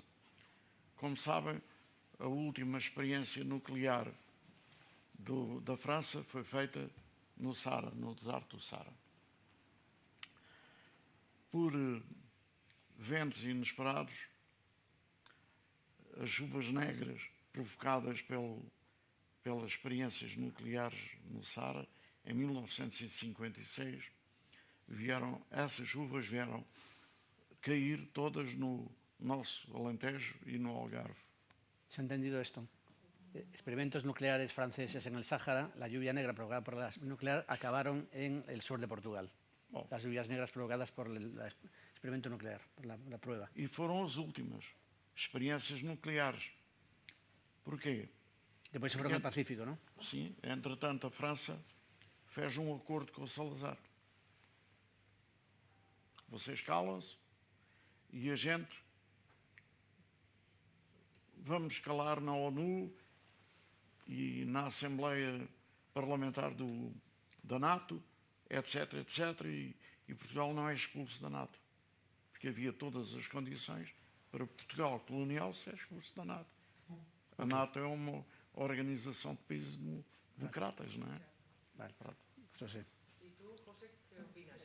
Yo opino que aquellos tiempos eran unos tiempos, estaba pensando en ellos, unos tiempos que ahora cuesta difícil imaginarse. Hubo un momento que tuvimos, bueno, yo me había reunido clandestinamente con el Vasco González, con el que Costa Gómez me decía que empezaba a tener un parafuso, Un parafuso, un tornillo suelto. Tuvimos varias reuniones sobre la posible unificación, integración de Portugal en una posible federación ibérica, cosa que a mí me atraía enormemente, porque de algún modo el problema catalán dejaba de existir, el problema vasco dejaba de existir y tendríamos un Estado, diríamos, que aceptaba esa plurinacionalidad. Começava o problema português. ¿Eh? Começava o problema português. O problema... Outro máis. No, y recuerdo incluso que militares portugueses hacen lo mismo y todo eso. Bueno, y luego Mario Soares estaba mucho y escribió muchos artículos en este sentido, la iberidad, etc. Y Saramago. En aquellos años parecía posible y yo tengo que confesar que fui, bueno, que estaba convencido de que la pacificación, diríamos, peninsular se debía aquello y me esforcé lo que pude y simplemente que eran las cosas muy difíciles y además los Felipes, que como allí llamáis, dejaron una marca que todavía dura, muy potente en la historia de Portugal. Pero de la CIA y estas tradiciones que planteaba la pregunta, ¿no veías ahí? De que la CIA salió con el búnker franquista para evitar que triunfara una posible revolución democrática en España. Que Estados Unidos Hombre, la CIA sabía lo que estaba pasando porque tiene unos medios asombrosos y yo recuerdo que en una reunión a Madrid me desapareció la cartera y cuando llegué al aeropuerto me la entregaron. Me habían cogido la cartera y la agenda y me dijeron que le habían encontrado un avión, cosa imposible. Me la habían robado y supongo que fotocopiado la agenda o mirado mis teléfonos allí. La CIA siempre tuvo unos medios comparadas con los servicios de información españoles, aquello era una pobreza, los nuestros, afortunadamente. Y no creo que tuviera más intervención. Pero eran aquellos años en que todo parecía posible. Y eso se acabó, aquello se acabó enseguida. Pero fueron unos años que teníamos aquella ilusión. Parece que hay alguien así pendiente de... Sí, quite el Sí. micrófono. Sí. Me gustaría apuntar dos pequeñas cuestiones. Una es sobre la intervención de la CIA en Portugal. Yo viví entonces en Portugal, recién licenciado del ejército como oficial miliciano, y había entonces un embajador en Portugal, norteamericano en Portugal, que no deshizo la revolución porque Está claro que el buen Dios que no existe, como decía Picasso, ¿no?, celó por ello, ¿no? Entonces, no sé si tiene algo que añadir a lo de la CIA, no en Portugal. Y la otra cuestión, y es una gran curiosidad la que tengo, ¿cómo terminó la UMD? Porque la prensa no dio... Sí, la prensa, nos disolvimos. Pues Tan eso pronto que es quedó evidente, el ¿no? primer parlamento democrático, comprendimos que eran los miembros de la soberanía popular representados en el parlamento los que tenían que decidir el futuro político de este país. Y nosotros no teníamos ninguna misión ya más que posiblemente estorbar o ocupar un papel que no le correspondía al ejército. Y automáticamente, 15 días después, o 20 días después de las primeras elecciones democráticas, nos reunimos en Barcelona, en una masía, la de Pepo de Las, y allá nos disolvimos. Con un voto en contra y una abstención, y 27 a favor. Además creíamos que la existencia de un grupo político, un ejército de carácter así progresista o democrático, cuando había ya un parlamento, No tenía sentido. podía significar la autorización, la justificación de grupos militares, de organizaciones militares de otros signos. Ok, Carlos. Eu não percebi bem a pergunta. Sí, él decía que un embajador norteamericano en Portugal, antes del 19 de abril, de alguna manera estuvo... Era Carlucci. Carlos. Que dice que de qué medida influyó algo en entorpecer el 5 de abril. A CIA era considerada na altura um inimigo de Portugal, os democratas. Mas, curiosamente, o embaixador americano, ou com instruções de Washington, ou por ele mesmo, acabou por favorecer o regime português, embora contra a opinião geral das pessoas. Contra a opinião geral das pessoas. Portanto, a CIA começou a estar atenta à situação portuguesa depois de muitos anos estar reconfortada com um entendimento com o regime de ditadura. E estava sossegada com isso. Mas foi surpreendida também pelo movimento militar das Forças Armadas. Foi surpreendida. E houve alguma má interpretação sobre a atuação do embaixador norte-americano, que não teve consequências práticas, felizmente, num ou noutro setor, mas sem grande influência. Mas era algo que esteve sempre no íntimo da generalidade dos portugueses, irradiar. Isto em função da própria NATO. E importa dizer que, em relação àquilo que o José descreveu, o melhor que aconteceu e foi sentido em Portugal foi uma espécie de reconciliação com a comunidade internacional e também entrar de braços dados com a Espanha na União Europeia. Okay. Esse braços dados com a Espanha foi um fator fundamental para a normalização no ponto de vista democrático nos dois países. Porque ambos chegaram a esse momento com experiências completamente diferentes. Nós tivemos um conceito da revolução, malgrado pessoas assim não pensam, mas operou uma verdadeira revolução democrática no nosso país, em Portugal. Tanto que a Constituição de 1933 foi suspensa, banida, e o Conselho da Revolução foi a primeira entidade que deu um crédito constitucional à nova situação política portuguesa. E mais,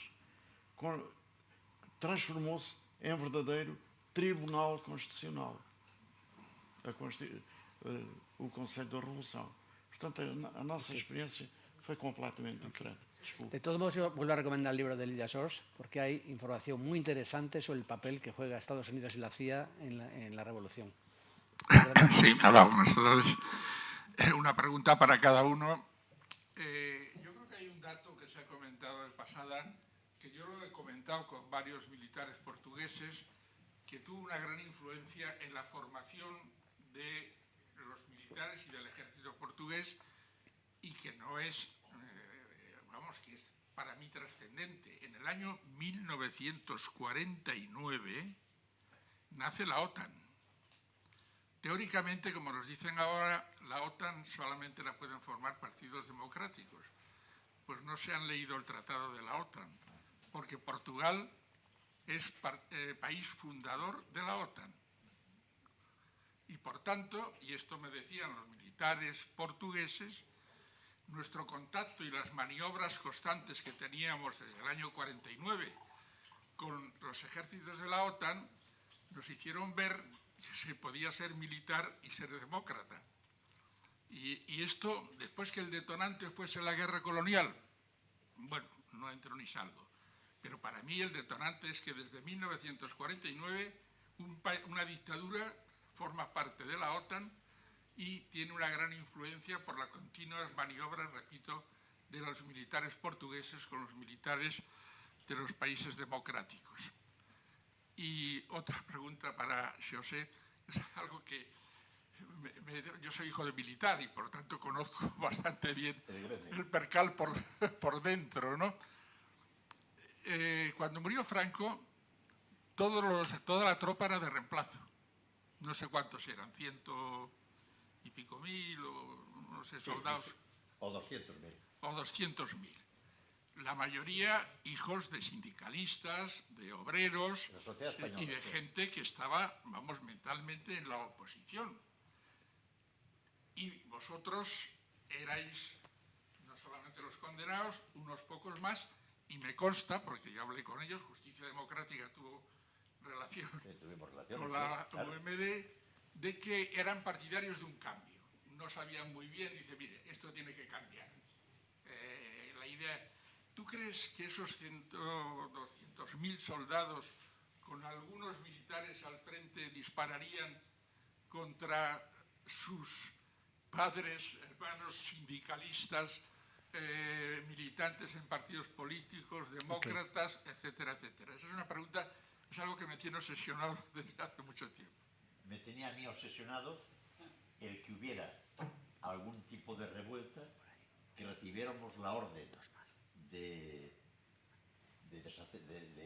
enfrentarnos a una marcha, a la sociedad civil sublevada y que estuviera en el lado contrario. Todos los militares de la OMD, yo por lo menos recibí un gran alivio, una gran preocupación, por un lado, porque sabía que aquella vida tranquila de dar clases y hacer el doctorado y todo aquello se iba a tacho, pero que iba posiblemente a pasar años difíciles y tal, pero la tranquilidad de no formar parte de de un ejército represor, porque si, me decían los compañeros, pero si hay una revuelta, no vamos a disparar. Dije, no vamos a disparar hasta que alguien no le rompa una botella en la cabeza al teniente o al capitán. En ese momento ya está todo arreglado, y eso se encargarán de que alguien lo haga. Yo tenía esa obsesión, y desde luego hay que recordar que aquí teníamos unidades especializadas como la división acorazada, todo eso, que cuando le preguntan a Milás del Bosch cuánto alcance tienen los cañones que tienen allí, digo, con esto puedo disparar al Palacio de la Moncloa. No dijo ni 10 kilómetros ni 15 kilómetros. Es decir, que en el de abajo, podemos atacar al poder civil desde aquí y volar al Palacio de la Moncloa. Eso lo dijo él en 2 o 3 ocasiones.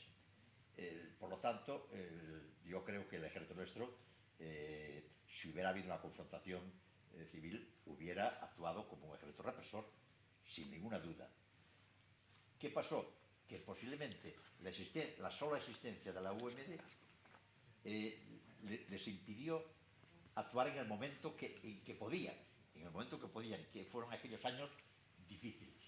Y cuando quisieron actuar, que fue el 23F, era quizá demasiado tarde, ya había pasado, tenemos una Constitución, tenemos incluso, iba a ser elegido presidente del gobierno un sobrino del protomártir de la cruzada, no era ya Adolfo Suárez, aquello no tenía pie ni cabeza.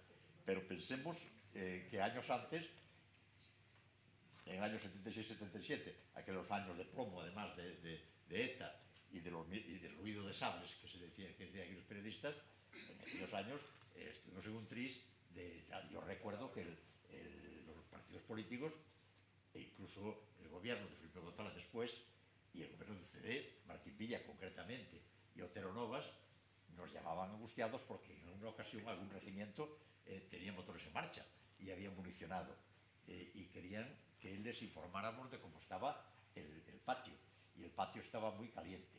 Lo que pasa que fue sosteniéndose hasta el 23F y por ahí vino la gran vacuna. Muñoz Bolaños dice que los 2 acontecimientos más importantes de los últimos años, a lo mejor yo creo que exagera, dice, son la entrada en Europa, España la entrada en Europa, eso sí fue importante, y también que por primera vez, desde el comienzo de la España contemporánea, el Consejo Superior del Ejército no es una tercera Rama del poder. cámara, no es una tercera cámara a la que hay que consultar para legalizar el PC o tomar cualquier medida política. Y por lo tanto, el decreto que es de Felipe González del año 84, el que decide que la Junta de Jefe de Estado Mayor, que entonces era el órgano superior de la cadena de mando, se convirtiera en asesor del ministro, y el jefe del gobierno y el ministro fueran los jefes directos, los que daban órdenes a los militares, aquí fue un cambio muy importante. Nos queda tiempo para 3 preguntas más. Brevemente, por favor. Usted aquí y al final, ¿de acuerdo? Breve, por favor. Sim. Numa homenagem às pessoas que aqui estão, eu só queria fazer uma pequena intervenção, não agora, mas depois, sobre a senha do 25 de Abril. Como é que foi possível e porquê é que só assim poderia ser, para se entender como é que foi aquilo. Mas después, só después de... Bueno, de acuerdo. Venga. Bueno, pues solamente comentar eso del ejército español, que es distinto, que ha sido distinto, que no habría hecho lo que el ejército portugués. Yo, hablando con mi padre, que estuvo en la Guerra Civil Española, en la parte de la República, pues hacían lo mismo, cogían personas del pueblo, los militarizaban a todos, los daban una pistola, quitaron a los ejércitos regulares y la situación era la misma. Dentro de las organizaciones pues votaban y hacían el más bruto, era el que decía lo que tenía que hacer, inclusive pegaba un tiro al comandante si hacía falta, o entre ellos tenían un desorden generalizado porque eran pura gente que venía del campo, que venía y los habían puesto allí y bueno, pues no había ni orden ni concierto, que es un poco lo que pasaba, entiendo que pasó el 25 de abril en Portugal. Y por otra parte, en cuanto a la obediencia... Breve, por favor, que tenemos que terminar. En cuanto a la obediencia, estaba yo de milicias, de alférez de milicias en el año 74, cuando la independencia del Sáhara, y el Sáhara no decidió pegar un tiro cuando las fuerzas invasoras invadieron el Sáhara. O sea que la misma, digamos, cobardía o el mismo sentimiento de incapacidad, estábamos todos en el ejército, yo era alférez, y bueno, y tenía ciertos contactos con los militares en aquel entonces, y tenían obligación de defender aquello frente a la invasión de los saharauis y del ejército marroquí. No hubo un solo tiro, se rindieron directamente y dejaron invadir. De que no actuara. Una orden, cumplimiento de orden. No, la orden era defender aquello. No. Después se le dio enseguida la orden de que no haya un muerto, no sé, ni un disparo. Bueno, yo tengo es más, opinión. incluso para solución de eso pusieron unas minas que luego hubo que levantar para decir si alguno se mata es que tropeza con una mina y no cumple la norma, pero no disparamos nosotros, es decir, que muera porque cruza un campo minado, no porque se dispare. Y yo creo que si no se da esa orden, pues posiblemente se dispararía, a pesar de que la Marcha Verde venía muy anunciada como sin armas de paz y parecía un poco, llevaba muchos días pronunciando que era la Marcha Verde, que iban allí hombres y mujeres sin armas, etc. Nosotros estamos preparando los aviones para atacar, ¿eh? Estaba en Getafe ya construyendo. Bueno, vamos a dejarlo ahí. Una pregunta, Hola, dos buenas preguntas tardes. más, sí. Buenas tardes. Soy Marta River, especialista en teatro y censura en la Universidad Complutense, y mi pregunta, bueno, la haré en castellano y en portugués, es sobre a semejanza de lo que pasaba en la Guerra Civil, que había desaparecidos. Na Maria Cardoso, em Portugal era sabido, ou seja, era sabido dos desaparecidos, tal como em Espanha se conheciam os desaparecidos na guerra. Ou seja, Portugal era consciente durante o Estado Novo e época marcelista dos desaparecidos na Maria Cardoso e no resto do país? Que não consegui... ¿Puedes repetir? No he entendido la pregunta, un poco más alto. Repites Sí, la pregunta. sí. Si a semelhança de los desaparecidos No, na en Guerra... portugués, fai en Em portugués.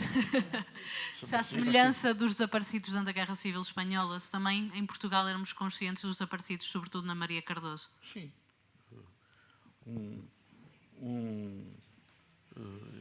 Isso é conhecido, embora tivesse sido omitido ao longo da ditadura.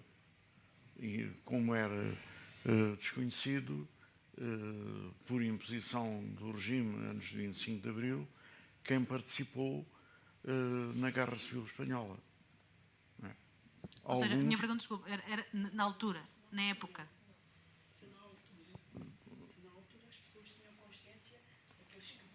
De nenhuma forma. Não tinham. Só as famílias nas pequenas aldeias. Agora, quem desapareceu, não sei.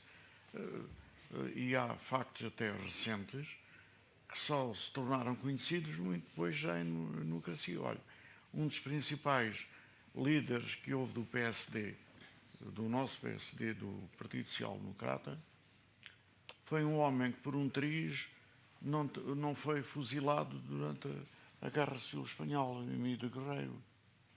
Porque o homem era da maçonaria e o tenente que estava para abater o Emílio de Guerreiro fez um sinal com as mãos e o outro era também da maçonaria, o tenente que estava à frente do fuzilamento. Entenderam-se e esse homem foi livre e foi eleito presidente do PSD. E só se soube disto, assim extensivamente, muito depois do 25 de Abril. Portanto, o silenciamento era total. La última pregunta, por favor, al final. Sí, coja el micrófono. Creo que se me escucha bien, pero bueno, una de las cosas que cuando se hace una conferencia, por lo menos cuando yo he estado, cuando se pasa la palabra a público, en lugar de una pregunta hacen una reflexión. Bueno, eso es exactamente lo que voy a hacer yo. Pero vamos a ver, va a ser una reflexión muy cortita y una pregunta muy concreta. Yo, cuando me apunté a la OMD, no sabía si democracia se escribía con W o con H intercalada. Ahora, cuando le pregunté a mi hermano Guillermo, que fue el que me invitó, ¿es contra Franco? Y me dijo, sí, dijo, entonces me apunto. Porque era el ejército que me había encontrado, en fin, otro camino para llegar al mismo fin. Pero como el fascismo es una cosa que se quita leyendo, según dijo el clásico, también se quita escuchando. Y yo escuché mucho a Fermín Ibarra, ya fallecido, y sobre todo a Pepe Fortes, que está ahí sentado. Y me ayudaron precisamente a averiguar que democracia no se escribía ni con W ni con H intercalada. Y luego yo le escuché a Pepe decir una cosa hace relativamente poco, 20 y tantos años, que ¿cuál era el objetivo general de la OMD? Echar agua en la pólvora de los militares franquistas. Ese agua, Pepe, en tu opinión, funcionó. Creamos un sentimiento de inseguridad que le vino bien a Adolfo Suárez él me dijo que sí, para avanzar en ese terreno. Gracias. Según Muñoz Bolaños, sí. Dice taxativamente eso. Dice que justamente fue posible ese avance hacia la democracia porque había existido la OMD. Él dice que la simple existencia de la OMD impidió al ejército oponerse cuando podía y tenía fuerza, y la democracia era muy débil. Ese es el libro de Muñoz Bolaños, que tiene varios sobre la OMD, sobre la transición, etc.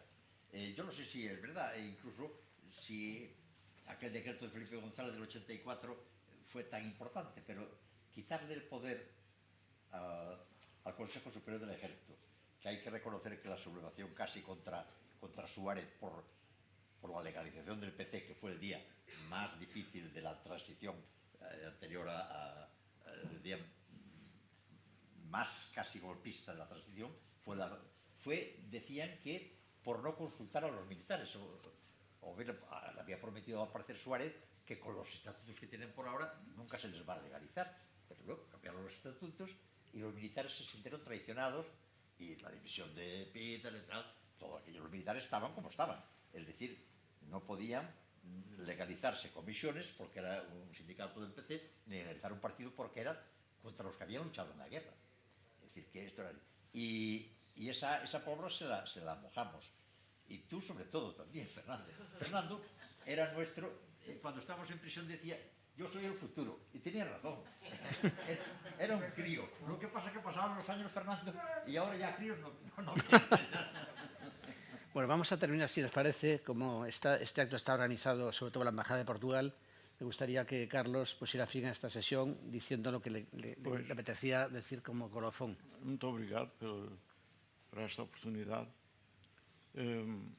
Nós, em 1974, havia em Portugal apenas 3 emissoras com cobertura nacional, ouvida em todo o país.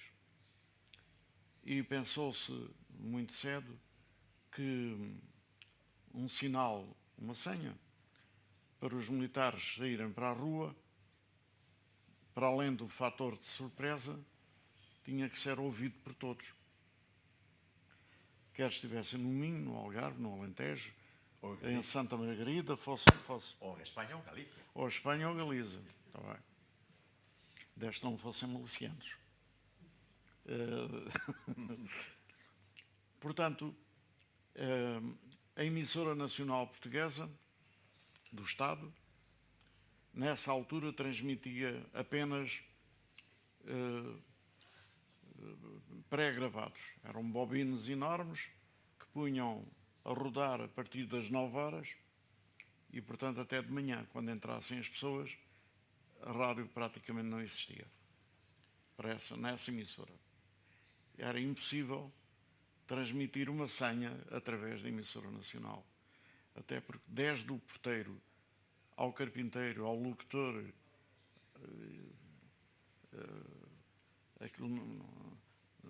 era tudo gente filiada nos organismos repressivos que existiam em Portugal nessa altura. A Legião Portuguesa, etc. Havia outra estação que também era ouvida em todo o país, o Rádio Clube Português, que sede foi destinada a ser, o porta-voz do movimento revolucionário. Portanto, não se podia desviar a atenção e provocar uma ocupação dessa estação para transmitir uma senha. E havia outra estação que era a Rádio Renascença, onde um grupo de jovens tinha um programa limite que habitualmente transmitia poemas e que atingiu um dos mais elevados níveis de audiência em Portugal. É pena que esse aprendizado não tivesse sido continuado para transmitir poesia, quando muito isso, não é? Mas foi assim. E um dia, numa das reuniões da coordenadora, entre o o hotel na reunião e diz: ó pessoal, tenho o problema da senha resolvido. E as pessoas perguntaram ao hotel: mas como? Um gajo, um homem, que eu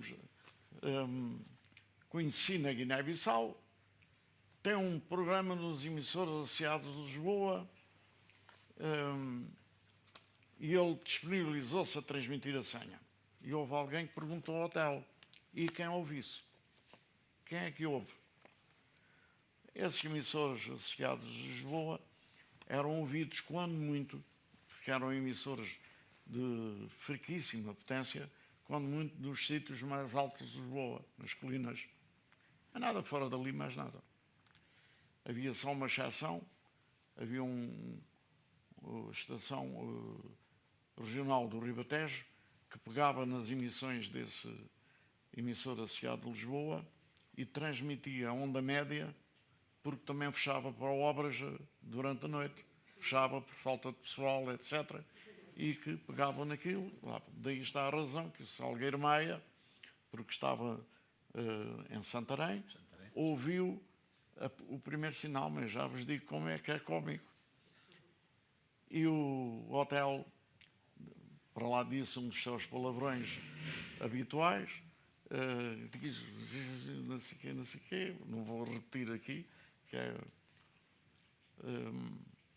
já vou telefonar ao rapaz, anular e não sei o quê. Então houve alguém, outro militar, Sousa Castro, deve conhecer Sousa Castro. Não conhece. Estava na coordenadora e disse assim: não, mantens isso, não te digas nada. Antecipamos essa coisa para as 11 horas e isso serve aqui para nós, para Lisboa, para nos alertar.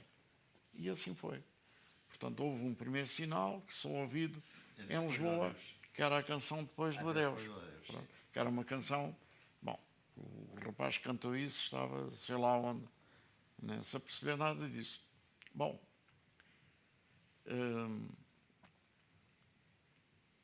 o Mel Antunes, quando foi, juntamente com o Eduardo, com o Vasco Lourenço, para os Açores, expulso, eu fui-me despedir do Mel Antunes ao aeroporto. Ah, sim, sim. Iba sem pistola. E foi, sem pistola. E eu vou já terminar. E o Mel Antunes disse: a gente vai precisar, em algum dia, de uma senha através da rádio, que vocês, à disposição, quando precisarem, digam. Ele foi para os Açores e tal, despedi-me, só lhe disse que era a minha melhor oferta de anos, porque eu nasci nesse dia, não me tinham oferecido absolutamente nada e eu recebi a oferta da minha colaboração. Isto é 22 de março. No final de março, com a presença do Zaca Afonso, houve uma sessão de poemas cantados no Coliseu dos Recreios em Lisboa, onde toda a gente se empolgou a cantar a Grândola Vila Morena. Houve intervenção da PIDE, agressões, etc., normal, naquela altura, e acabou. E nós continuamos sempre a transmitir, de vez em quando, a Grândola Vila Morena no nosso programa. E no dia 24 de abril vem um correio enviado pelo Almada Contreiras, o capitão Santos Coelho, falar com o Álvaro Guerra, meu colega na redação do República, e a dizer: tenho uns amigos italianos que gostavam de ouvir a Grândola Vila Morena esta noite, não sei o quê, podes transmitir? Vamos falar abertamente. Precisam da senha para esta noite, não é? Eu vou preparar isso. Então, a partir daí, chamei o sonoplasta Manuel Tomás, chama-se Manuel Tomás, e é diretor técnico na RTP, era o sonoplasta do Limite. Eu disse ao Manel, esta noite precisamos disto e da tua colaboração. Ele foi leal, colaborou. Como é que a gente vai fazer isto? E então fui combinar. Fui para uma igreja, ajoelhei-me, ele ajoelhou-se, rezámos, pusemos a mão e combinámos a senha do 25 de Abril desta maneira. A rezar na igreja, com os tipos no fundo a observar.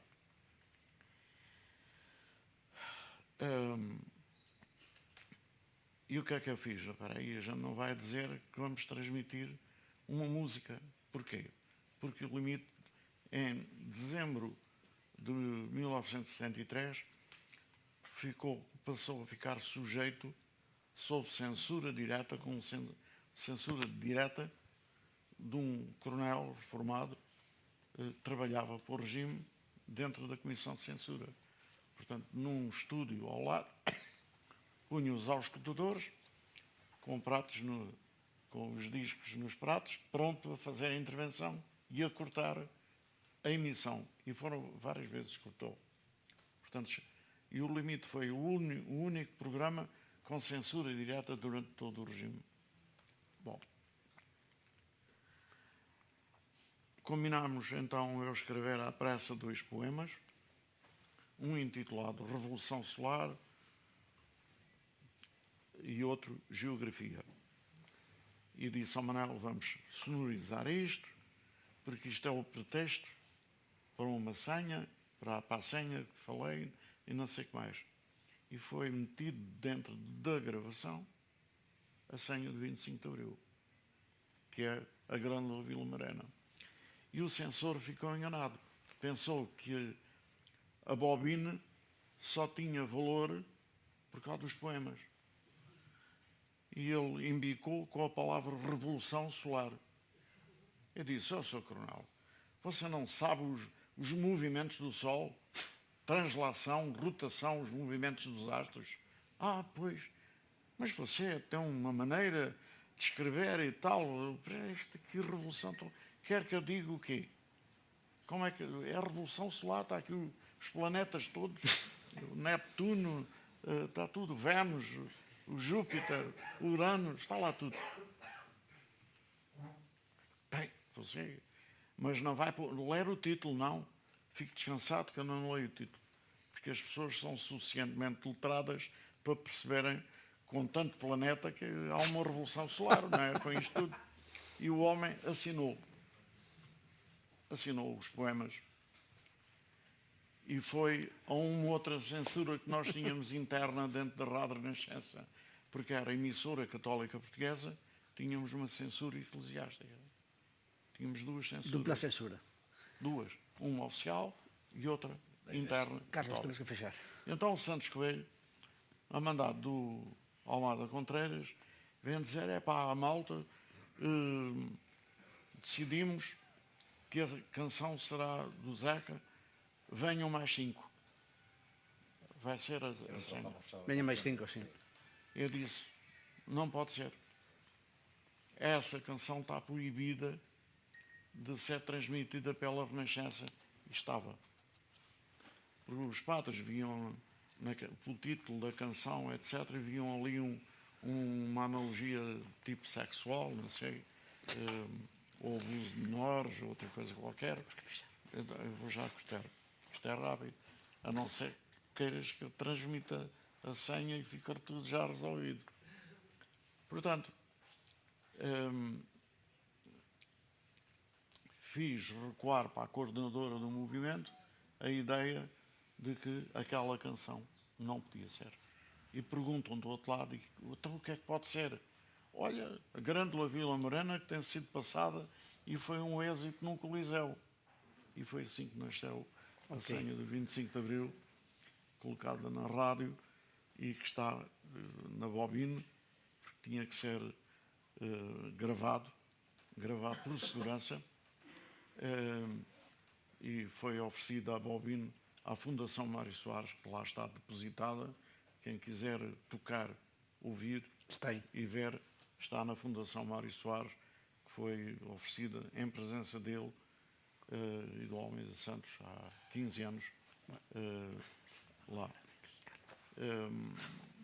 Portanto, a equipa do limite do programa reuniu-se e dizer assim, bem, nós agora não vamos atribuir a ninguém a senha. Está bem, acho bem, o coletivo é que fez isto tudo. Está bom, porque é que um coletivo não há de ter 8 pés e 8 mãos? Muito bem, foi isto. E foi o facto de se ter aprovado que ninguém dizia a ninguém quem fez, quem executou, quem não sei o quê, e jurando nós sigilo absoluto, é que quem leu a senha não soube. Não sabia o que é que estava a fazer. Quem estava no estúdio não sabia. Ninguém sabia. Só eu e o sonoplasta é que sabíamos o que era a senha. E então garantiram-me que nós sairíamos escoltados por uma coluna militar da Rádio Renascença. Ok. Estivemos à espera da coluna militar, mas deviam ter sido milicianos.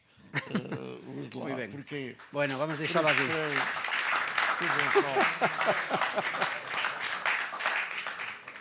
Dás-me só 20 segundos. Bom, 20 segundos.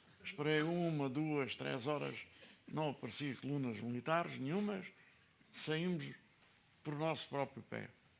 De tal maneira, bom, eu nem sei como é que saí de lá. No outro dia, às 10 horas da manhã, telefona o Almeida Contreiras, telefona-me e diz, pá, nós não sabíamos onde é que ficava a Rádio Renascença. Só quando íamos dar ordens a uma coluna militar para te buscar, é que percebemos que ficava ao lado do Governo Civil, onde estava concentrada a Polícia de Intervenção e de Choque, disponível na altura, e que ficava encostada, mesmo ao lado da PIDE, onde já todos os agentes já estavam todos concentrados para a tal operação do dia 29 de abril. Felizmente foi a 25 de abril, não foi, até porque sou o melhor.